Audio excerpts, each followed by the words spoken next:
It's your boy JP's on the keys, and it's too easy for another video today. We're back with another oversimplified video. Shout out to let me see who recommended it. Let me see. Shout out to LV Alex for the recommendation. Oversimplified World War II. Let's get it. It was made possible by Skillshare. Churchill was a man with many talents. He was an artist, a butterfly enthusiast, and he had an unpublished manuscript about aliens. Clearly, he was a man with an insatiable thirst for knowledge. Maybe he could have loaded up his computer and logged onto Skillshare, an online learning community with more than 19,000 classes in design, business, technology, and more. Perhaps he was considering a side career in fashion, but didn't know where to start. On Skillshare, he would find courses in fashion design and garment construction. Or if he wanted to learn app design, improve his photography, or just how to make a really good quesadilla, he would have found courses for all of these and more on Skillshare. Skillshare gives you access to high-quality classes taught by genuine experts working in their field. I work heavily with animation, and I was genuinely blown away by the number of really useful courses available to me, like this class full of tips and tricks for creating vector art, or this one for creating character walk cycles. For an annual subscription, Skillshare is under $10 a month. And if you'd like to try it out first, then I've got a deal just for Oversimplified viewers. The first 1,000 people to use this link, which can be found in the description, will get their first 2 months of Skillshare for just 99 cents. Be sure to try it out using the link in the description and learn something new today. Now, I like how he ties the advertisements into his content, not just random. We talking about like fish and here's an ad for Skillshare. Like, no, he actually integrates it in with his topic. That's dope, though. You know what I'm saying? I commend that creativity. Now, without further ado, it's 1902. A young man by the name of Benito Mussolini moves from Italy to Switzerland to avoid military service. He gets big into socialism, working for trade unions, writing for socialist newspapers, advocating a violent overthrow of European monarchies, the whole shebang. This gets him in a bit of trouble with the Swiss police, so he gets arrested, sent back to Italy, set free, returns to Switzerland, is arrested again, goes back to Italy again, completes his military service after previously avoiding it, and then after a brief stint as an elementary school teacher, he finally returns to work as an avid socialist. His speeches and journalistic abilities made him famous among Italian socialists. He was anti-war, so when Italy colonized Libya in 1910, he rioted and got arrested. Then World War I came along, and once again he protested Italy's involvement. But then he thought, wait a minute, this war could bring about the social climate needed to overthrow European monarchies and bring about the socialist revolution everywhere. And suddenly he was pro-war, but his fellow socialists didn't like it. Hold on. I gotta look up something real quick. I gotta look up socialism, the definition, because I feel like I've heard it a lot of times. Hold on. Okay, so I looked and like what I seen, I can kind of guess that like socialism is like eliminating like private sectors, like everything, like eliminating like privately owned things, like everything is owned by the people. It's a little bit like a democracy, not really, but it's kind of like a democracy, but it's like the people own all of the it's not really, because there's still private sectors in democracy, but like socialism is like people own. Like it's like community. This is a community thing. This is not just one guy, one super huge CEO owns a whole bunch of things. You know what I'm saying? I understand though. His new pro-war stance, so they kicked him out of the party. So then he said, you know what? I'm done with socialism. We need something new, not based on class divisions tearing us apart, but based on unity through nationality. We'll conquer the Mediterranean and reunite all Italian peoples, just like the days of the Roman Empire. I'll call it fascismo, and it will guide the Italian nation to greatness. That's all well and good, Mr. Mussolini, but what kind of haircut am I giving you? Let's go with bold.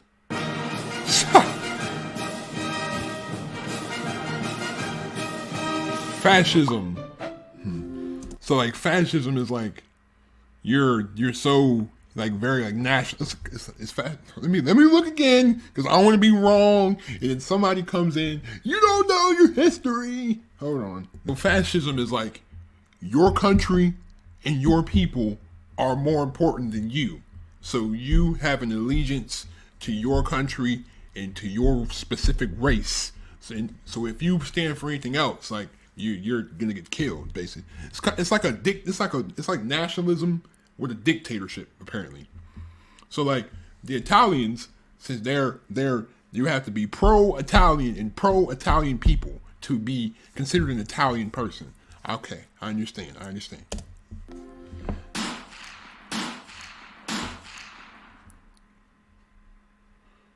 Italy had been on the winner's side in World War. Hey, yo, if any of y'all companies want to sponsor me, you know what I'm saying? I put a little bit of ad. I put a small advert on my vids. You know what I'm saying? Hey, sponsor the kid. You know what I'm saying? Sponsor me though. You know what I'm saying? I would like some sponsorships. War I, and they hoped they were. Shout out Athletic Cases though. You know what I'm saying? They do. I do have a. You know what I'm saying? You can go in the link and if you need a phone case, go on the link in the phone case. Use my code PEEZY. You get 10% off of your order. You know what I'm saying? Thank you though for supporting the channel though. Just check the link in the description if you want to check out Athletic Cases. Get you a phone case, phone accessories, chargers, headphones, everything. Samsung, Apple. You know what I'm saying? If you got an Android, they still got you covered. So you know what I'm saying? AthleticCases.com.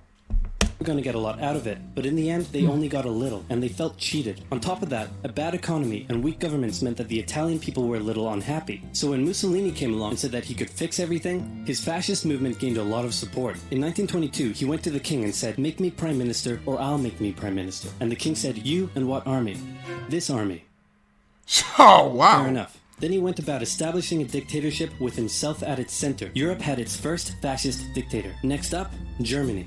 Germany had been on the loser's side, and they got absolutely wrecked by the Treaty of Versailles. They lost territory, had to demilitarize the Rhineland, had to reduce their army to just 100,000 men, couldn't have an air force, had to pay the Allies a huge amount of money that it didn't have, and a new rule was established that every Englishman withheld the right to walk into the center of Berlin, pick out any German they wanted, and spank the hell out of them. I made that last one up, but it helps you understand how all this felt to Germans. On top of that, a bad... Yeah, the Treaty of Versailles was terrible.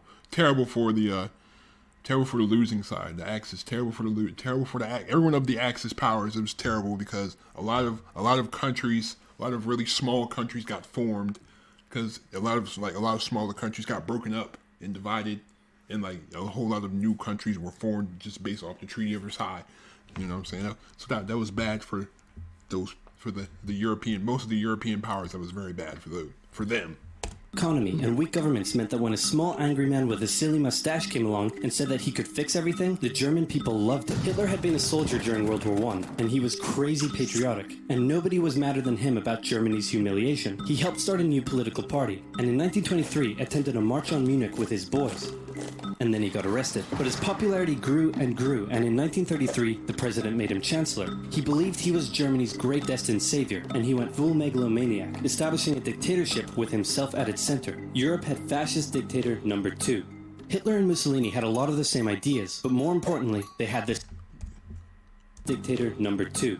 Hitler and Mussolini had a lot of the same nationalism, socialism, radical nationalism, totalitarian violence, anti-democratic, anti-socialist, extremely racist, quite racist. Wow.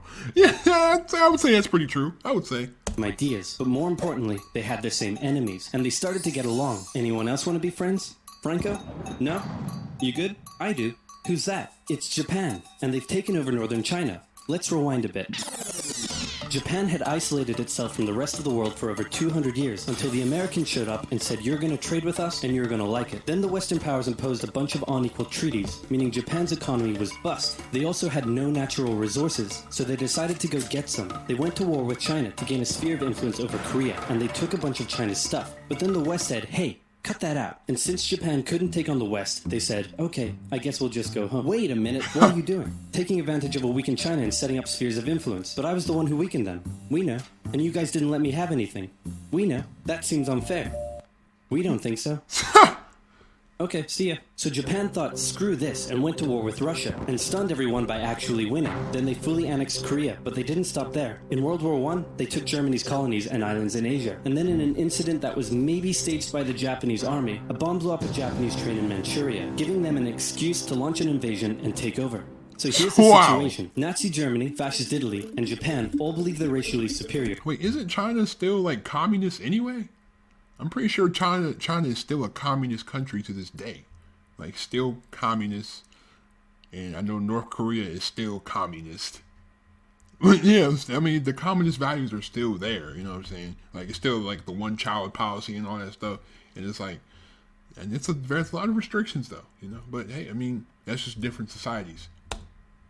all feel hostility towards the Allies and all want to militarize and take over more stuff. And so they did. Let's start with Germany. Hitler hated the Treaty of Versailles, and now he was ready to begin undoing it. In complete violation of the treaty, the first Luftwaffe squadrons were set up, conscription was introduced, and he pimped up his army. The Allies did nothing. Then Hitler sent his army... Yo, wait, did he put... Whoa. He said pimped up his armies. This man put exhibit on the screen. Like, pimp out... Yo, this man is stupid, yo. The editing is amazing, though. I can't lie. The editing is amazing. Back into the demilitarized Rhineland, giving orders to immediately retreat if the Allies showed up. The Allies did nothing. With his military re-strengthened, he could now move on to step 2. He wanted to rapidly increase the Aryan population, and to do so, he needed Lebensraum, or in other words, he would have to take over the world. But for now, a good portion of Europe would do, and he began eyeing up his neighbors. The Allies finally started to get worried, so they implemented a fairly useless diplomatic strategy called appeasement, and it went a little something like this. Hitler would say, "I want that thing," and the Allies would say, "You can't have that thing." "Okay, you can have that thing, but no more." "I want that thing." And repeat. In 1938, Hitler's army marched into Austria and just took it, with no resistance. Boom, this is Germany now. Next, he demanded to be given the Sudetenland, an area of Czechoslovakia with many ethnic Germans. The Allies held a meeting with Hitler in Munich and said, "Look, we're going to give you what... Hang on, this meeting is about my territory. Shouldn't I come to the meeting too? Anyway, we're going to give you what you want." Really? Yeah. Just like that? Yep. What's the catch? Just sign this piece of paper promising you won't invade the rest of Czechoslovakia. Okay. Then Chamberlain returned home victorious, waving his signed piece of paper in the air, declaring crisis to be averted and the continuation of world peace, and we built a statue of Chamberlain in his honor, and every day on the 30th of September we celebrate Chamberlain Day. Hitler's invading the rest of Czechoslovakia. What? He's invading the rest of Czechoslovakia. Yo! Oh. You lied to me. What do you expect? I'm Hitler. Not to be outdone, Mussolini also wanted to get in on the action. He thought to himself, isn't there a not yet colonized nation somewhere which is so underdeveloped that the people would be defending themselves against our tanks with literal bows and arrows and wooden spears? Oh, there is? Fantastic. And so he took it. Italy also wanted to control the entrance to the Adriatic Sea, so they occupied Albania. Then, in another incident which was maybe staged by the Japanese, gunfire was exchanged by Japanese and Chinese troops at the Marco Polo Bridge, and the Japanese launched yet another invasion against China. They swept through Beijing and Shanghai, and then advanced to the Yangtze Valley to China's then capital, Nanking. It was here that saw the worst of Japan's shocking atrocities committed against the Chinese people. Back in Europe, Germany and Italy made their relationship status official by signing the Pact of Steel. Friends. Hitler turned his eyes towards Poland and the hated Polish corridor, splitting Germany in two. At this point, the Allies really had to put their foot down, and they warned him that... This man literally put a... Yo, this is so stupid. That an invasion of Poland would mean war. Hitler had planned to continue his advance eastward, but he didn't want to end up fighting a war on two fronts. So for now he made an alliance with Stalin, saying, how about we both invade Poland and split it between the two of us, and I definitely won't not refrain from not betraying you sometime in the future. Sounds... good. This new alliance stunned the West. On the 1st of September 1939, German troops entered Poland, and Britain and France declared war on Germany. The Poles fought hard, but they were no match for the two giants crashing down on them from either side. Then came a period known as the Phony War, where everyone just sort of sat around not doing much. The French had launched a small invasion into the Saarland, but they maintained mostly defensive positions, and after a while decided to just turn around and call it a day. Speaking of France, the French were still super proud of their victory in World War I, and they hadn't really moved on from it. They still used horses, they dispatched messages by motorbike instead of using radio, orders from the commander-in-chief were usually pretty vague, and the troops were rarely inspected. They built a line... Said do drills and stuff. It's like, why are we speaking English? ...of defenses along their German border, but didn't bother extending it all the way to the Channel, and they wouldn't launch artillery strikes against Germany out of fear of being retaliated against. In a war, they didn't want to attack the enemy. And at first the UK wasn't much better. Chamberlain still naively hoped that the war could be ended diplomatically. Instead of bombing raids, the RAF dropped propaganda leaflets over German cities, which one air marshal said likely did nothing but provide the continent with toilet paper for the duration of the war. They also only sent 200,000 men to France, while the French had mobilized millions. Both Britain and France wanted to avoid a repeat of the First World War, and so they wanted to keep the war as far from home as possible. So they turned their eyes north, towards Norway. Neutral Sweden was exporting iron ore to Germany through neutral Norway, so the Allies asked them if they could please stop exporting iron ore to Germany. The lads! Then the Soviet Union attacked Finland, so the Allies said, how about we land troops in Norway and move them across Sweden to go help out your good pal Finland, and along the way maybe take control of all your armed fields. But Norway and Sweden still said no. so the UK Norway to force any transport ships into international waters, and they also attacked a German tanker they found in the area. Hitler realized what the Allies were up to, and he quickly moved to secure his supply of iron ore. He launched an invasion through Denmark into Norway. The Allies rushed to land troops at key ports along the coast, but Germany had taken control of Norway's airfield, and their air superiority decided the fight. The Allies had to retreat. After this slightly embarrassing failure, Chamberlain resigned and was replaced with Winston Churchill, who had a slightly different approach to dealing with the Germans. Hitler's overall strategy was similar to Germany's First World War strategy. Attack France, defeat France, knocking out the UK in the process, then turn on the Soviet Union and win the war. During the phony war, the Allies had given Hitler time to prepare his forces. Now, he was ready to attack. The Allies had wanted to place troops in Belgium, but Belgium had refused, and in a move that surprised pretty much no one, Hitler launched an invasion to get around France's defenses. The Allies charged into Belgium at full speed to meet the German invasion head-on, and it looked like a repeat of the First World War was coming. But this time, Hitler had a trick up his sleeve. Blitzkrieg. As the Germans advanced, they sent thousands of refugees westward, slowing down the Allies. Then, to the south, the French had left the Ardennes, an area full of hills and forests, pretty underdefended because they thought it was naturally impenetrable. Well, the Germans were about to penetrate it with everything they had. They smashed 50 Wehrmacht divisions through and encircled the Allied armies at lightning speed. The best of the Allied forces were now trapped. The Germans squeezed in from all sides, taking out France's best armies and nearly wiping out the British too. But they managed to make a desperate last-minute escape at Dunkirk, with British civilian ships even making the perilous journey to bring their young men home. With most of the French forces depleted, the Germans breezed through, taking Paris, and France fell. What the Germans couldn't do in World War I, Hitler had done just like that. Hitler hoped that with the fall of France, the UK would also lose hope and sue for peace, but quite annoyingly, it didn't, and he needed to secure the Western Front, so he tried to force them into submission with mind games. The UK were now all alone, and Hitler wanted to emphasize that. First of all, just before France fell, Italy finally declared war on the Allies, making the UK's situation even worse. Next, instead of just occupying all of France, Hitler occupied the coastal areas for defense, but allowed France to continue its existence as a German puppet state. This way, it looked like the UK's old ally had decided to switch sides. Hitler also hoped that the UK wouldn't attack any of her old allies' navy bases or colonies in Africa, giving Hitler an extra line of defense to the south. But the UK made sure to respond to this by sailing down to France's navy base in Algeria and wrecking a bunch of ships. So have at it. Hitler then began laying down plans for an invasion of Great Britain. Before German troops could land on British soil, he would first need air and naval superiority across the Channel. Waves of German bombers came, while the completely outnumbered RAF worked bravely around the clock in an attempt to quell the German attacks. At first, the Luftwaffe targeted British ports and coastal facilities. Then it attacked RAF bases, crippling the RAF's ability to defend the nation. And it looked like Hitler's Great British Invasion was coming. But then, Churchill ordered a small, pretty insignificant bombing raid over Berlin. It didn't do much damage, but Hitler was furious, and he immediately ordered the Luftwaffe to I'm mad how they spell furious too. You saw how they spelled it like the F-U-H. Oh my gosh. focus its attacks on civilian targets in London. Children were sent off to the countryside away from their parents to avoid danger, and frequent trips to air raid shelters became a daily occurrence. But British morale held firm. Smiling, knitting, lounging casually, these people have balls of steel. This refocusing on London also gave the Them British, hey, you know what I'm saying? You can bomb us all you want. You know what I'm saying? We stand tall, 10 toes. We right here, bruh. They have breathing space to reorganize, so Hitler kind of shot himself in the foot there. Just the foot for now. Finally, the Luftwaffe sent one massive all-out attack on London, and the RAF successfully repelled it, destroying many of the German aircraft and placing air superiority firmly in British hands. Hitler's invasion had to be postponed, but the bombing of British cities continued for some time.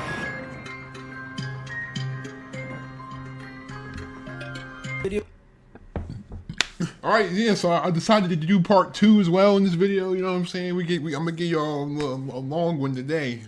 Pause.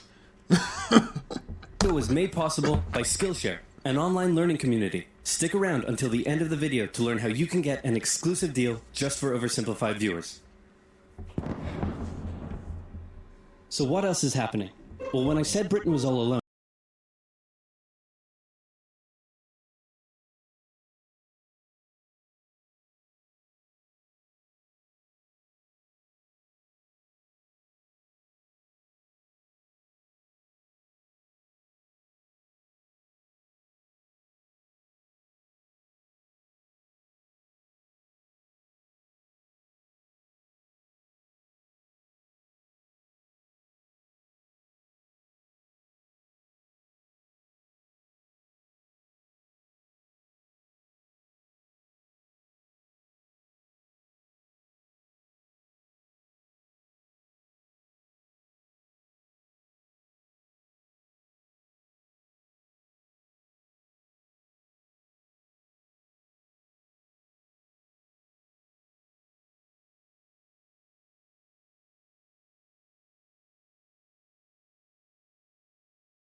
Africa were like, heck no, we aren't going to join the Germans, and they all pledged their allegiance to free France, except for Gabon, which had to be taken by military.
Second Amendment came where you can only run for 2 terms as a president. But that's crazy though. They like him so much.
To be invaded. Then Greece finally fell to the joint German-Italian invasion. The British had moved troops from North Africa to fight in Greece, which helped the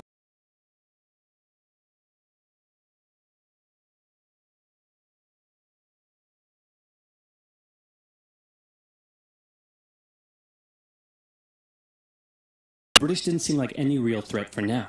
Hey, Soviet Union, look out! With 3 million troops, Hitler launched the largest ground invasion in history, and Stalin was far from ready. Both Churchill and Roosevelt had warned him of an impending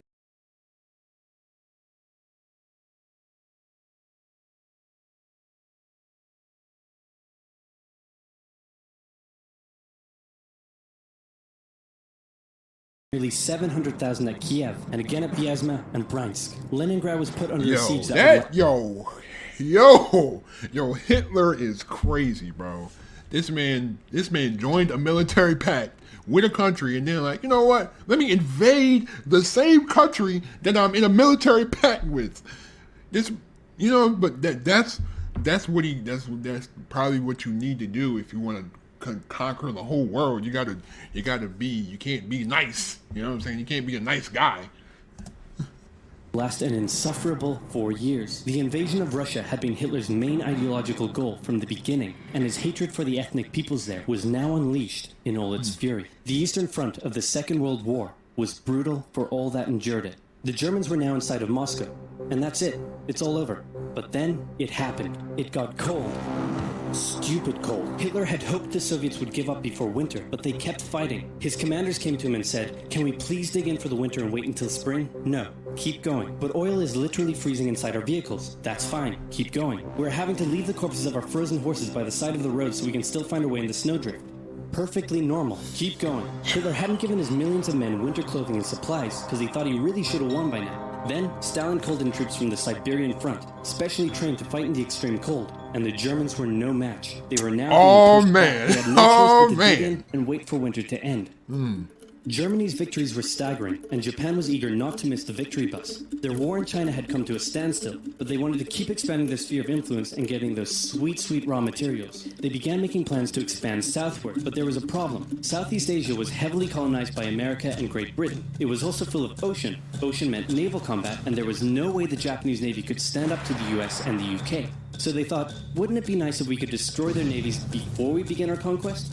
And so it was. On December 7th, 1941, Pearl the Japanese Harbor. launched a Pearl Harbor, and also that is Delaware Day. Apparently, that's the day that the state that I live in ratified our Constitution. December 7th, 1787 became the first state, Delaware.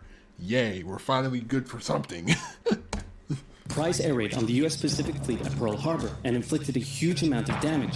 They also attacked British colonies in Southeast Asia. Roosevelt had no choice but to declare war on Japan, and so did Churchill. Hitler then declared war on America, even though he totally didn't have to. The attack on Pearl Harbor seemed like a big Japanese victory, but they didn't attack any of the naval repair yards, fuel storage tanks, or the submarine base, meaning the Pacific Fleet would be up and running again pretty soon. In the meantime, though, the Japanese were able to begin their conquest. They took Guam, the Gilbert Islands, Wake Island, Hong Kong, and the Philippines. They forced Thailand to join them so they could march their troops through to Malaya. They swept through Singapore, North Borneo, the East Indies, New Guinea, the Solomons, and they were now threatening northern Australia and the borders of India. Japan's victory had been as staggering as the Germans, and it reinforced the Japanese idea that this was a divine war which they were destined to win. But their victories had been based on speed, not power, and power would eventually catch up with them.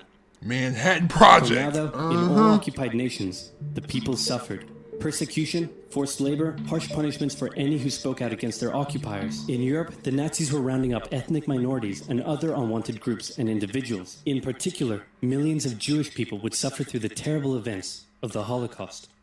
Brave resistance movements rose up in defiance of their invaders, while the people held out for hope. And hope was coming. Winter was over, and Hitler could continue his push eastward. But this time, he switched up his strategy. He wanted to focus on the south. His plan was to cut off the Russian armies in the Caucasus, an area full of oil, and then invade the Caucasus and take all the oil. His forces moved across the north with ease, and Hitler got caught. He rerouted the 4th smart Panzer strategy. Army south early, leaving the 6th Army to complete the encircling movement alone. To do so, the 6th Army had to reach and take the key Soviet city of Stalingrad. The Russians defended it fiercely, and Stalingrad saw some of the harshest fighting of the entire war. The Soviets held up the German advance for 5 months as they battled in the war-torn city, which bought them valuable time. When the Germans had first launched their invasion a year earlier, the Soviets had moved their factories to the east. Those factories had been building a butt-ton of tanks and aircraft and getting the Soviet army up to scratch. Now, it was ready. Stalin gathered his new and improved forces around the city, and in an attack that resembled Hitler's own encirclement tactics, they began surrounding the 6th Army. Hitler's commanders came to him and said, "Hey, maybe we should retreat," but Hitler said, "No, you stay." The entire 6th Army was trapped and had to surrender. With complete air superiority, the Soviets started pushing westward. For Stalin, it was a resounding victory. For Hitler, an absolute catastrophe. Things also weren't looking too good for Hitler elsewhere. With America now in the war, Allied bombing over German cities reached devastating levels. In Africa, the British had pushed Rommel back again, then they were pushed back again, and finally, after a decisive battle at El Alamein, and with American and British troops arriving in the west, the Germans and Italians were squeezed out of Africa. Japan was also already seeing its rapid success being turned around. They attempted to take the island of Midway, but the US Navy was ready for the attack, and they sank Japan's carrier. Actually, they sank a lot of them. It was a wow, they really ended in a battleship game.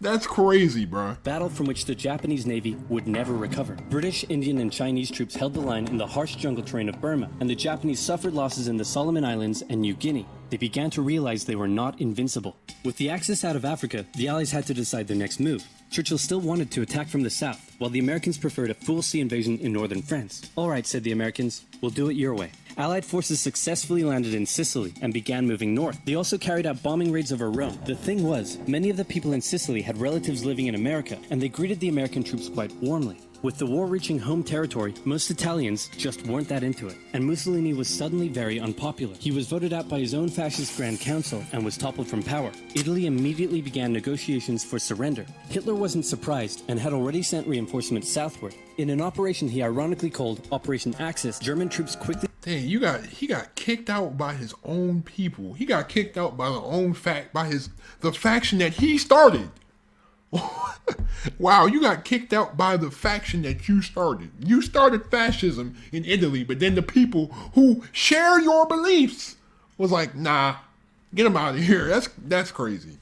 Disarmed Italian troops in the north. I mean, the Allies obviously not everybody shared fascist beliefs, but like the system was geared towards like your belief system. Like it was a fascist system. I know it was people in there that didn't like fascism, but it's like, yeah, that's crazy though. You get kicked out by the country of which you start your own regime.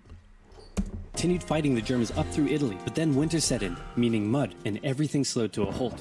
All right, said the Americans, let's do it our way as well. Germany had made itself a lot of enemies, and millions of Allied troops had been gathering in England as factories worked around the clock producing the war material needed for a super crazy massive the likes of which the world has never seen before invasion of Europe. The Germans knew an Allied invasion would come, but they didn't know where it would land. Thanks to Allied deception tactics, they thought there was a pretty good chance it would come at Calais, but the Allies were really going to land in Normandy because it was less fortified and the beaches were nicer. Under the careful planning of General Dwight D. Eisenhower, the invasion that had been long in the making was just about ready to go. Just one thing was preventing the launch: the British weather. For a short while, everyone sat around waiting for a decent day, and then it came. On the night of June 5th, over 1,000 bombers took off and raided coastline defenses, while paratroopers were dropped inland in a bit of a chaotic operation, tasked with sabotaging defenses and capturing key bridges to stop any German reinforcements from reaching the beaches. Early the next morning, the barrage came, as Allied ships fired a huge number of shells at the German fortifications, and then the landings. The Americans at Utah and Omaha, the British at Golden Sword, and the Canadians at Juneau. It was a tremendous struggle with a great loss of life,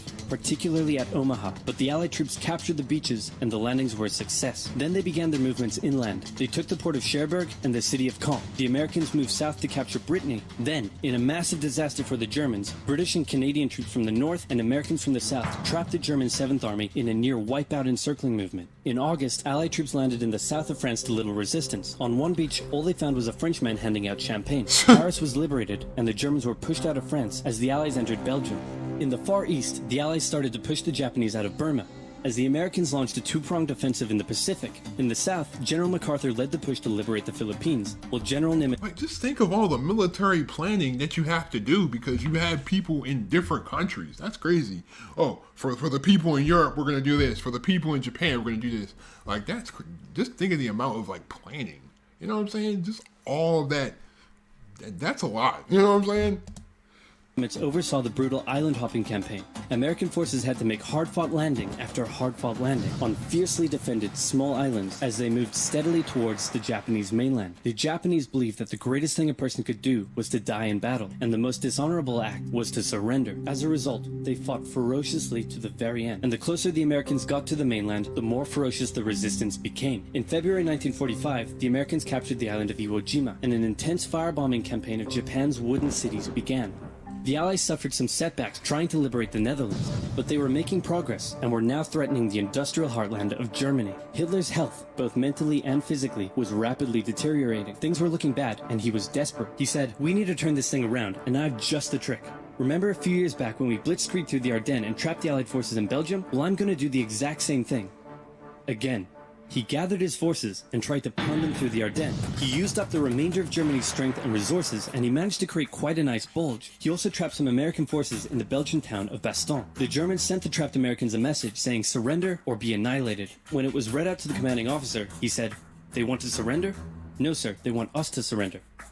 Nuts! And that's what they sent off as their official reply. General Patton's Third Army then managed to break the siege from the southwest, and the Germans were pushed back. Hitler's last-ditch attempt had failed, and what followed was a total collapse of the German forces. The Allies pushed into Germany from both sides. The Soviet Union took Warsaw and kept pushing to Berlin. In his bunker, Hitler realized all hope was lost. Berlin fell, and with it, Hitler's dreams of a great German empire. Two of the Axis nations had been knocked out. One to go. The Americans began their assault on Okinawa, the last island before they would reach the Japanese mainland. The desperate Japanese fought hard, launching kamikaze attacks on the US ships. The citizens of Okinawa suffered through the terrible fighting, but in 2 months, the island was captured. The Allies now had to make a choice. Either continue the devastating struggle up the Japanese mainland, or they could try to coerce the Japanese into surrendering now. In July, the first successful atomic bomb test took place in New Mexico, and the destructive weapon was ready for use. America and the UK were also seeing the Soviet Union not so much liberating as occupying its captured territories, and so they wanted to put on a show of force. On August 6th, the A-bomb fell on Hiroshima. Then, on the 9th, Nagasaki. The cities were reduced to rubble, and for the people living there, it was a terrible fate. But for the Allies, it achieved their main aim. In September, the Emperor announced Japan's surrender, saying the war situation has developed not necessarily to Japan's advantage. That's crazy though, how such a little country you had to literally bomb. You had to literally you had to nuke the country twice in order to get it to surrender. That's crazy how somebody can even develop something like that. They were developing this was in the 1940s. These were nuclear bombs in the 1940s. Just think of all the technology that they already had back then that we don't even know about. You know what I'm saying? They had nuclear bombs in the 40s, which is like ancient times now. Like they had nuclear bombs in the 40s. That's ridiculous. And just the fact that like you can even bring your mind to do that, not once but twice, to bomb an entire country, to nuclear bomb an entire country that's gonna wipe out a whole city. That's crazy. But you know what I'm saying? The war, that's how it is now. And Japan and the United States are pretty good allies now. So yeah, I guess time heals all wounds. After 6 years, war was finally over. The Allies occupied Japan for 8 years. The Emperor was allowed to keep his position, but General MacArthur made sure this picture was printed in the Japanese press to display to the Japanese people that their Emperor was not the divine, powerful being they had believed. Germany was divided between America, the UK, France, and the Soviet Union. In 1949, the Allied sectors were united into West Germany. The Second World War had been more terrible and destructive than the first. In its aftermath, two major superpowers with two very different ideologies had come out victorious, and the tension between the two of them would create a new kind of war. A very, very cold one. Wow, Churchill, that looks just like me. And your app is doing really well. And this quesadilla you made is to die for. How'd you learn to do all this stuff? I used the link in the description to get 2 months of Skillshare and improve your... Anyway, thanks again for watching. That was, you know what I'm saying? I like these type of very informative videos because like it's just fun to watch. I like watching it. It's very interesting. Like even I still love learning stuff. You feel me? Because you're never too old to learn anything. You know what I'm saying? But anyway, thanks again for watching. Leave a like if you enjoyed. Subscribe if you are new to the channel. Don't forget to share the video wherever you share videos at. Also leave some more recommendeds. You know what I'm saying? If you want me to do some more oversimplified reactions, just let me know. And they will definitely come out. Anyway, thanks again.